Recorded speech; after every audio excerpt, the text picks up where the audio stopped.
May 30. Oo, nandyan sila. Same time pa rin po, 4 p.m. to 5 p.m. po ang ating Nakaano na yung mga yan ah? Para po tayo magbigay at mag-alay ng bulaklak kay Santa Maria. Maraming salamat po.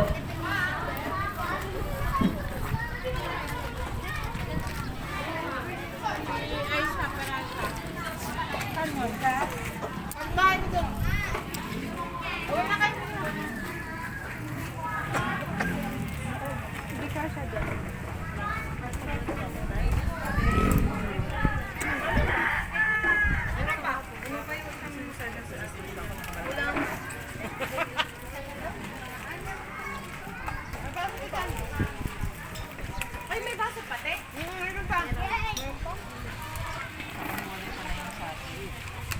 Hindi. Ano lang yan? Pang-sundo.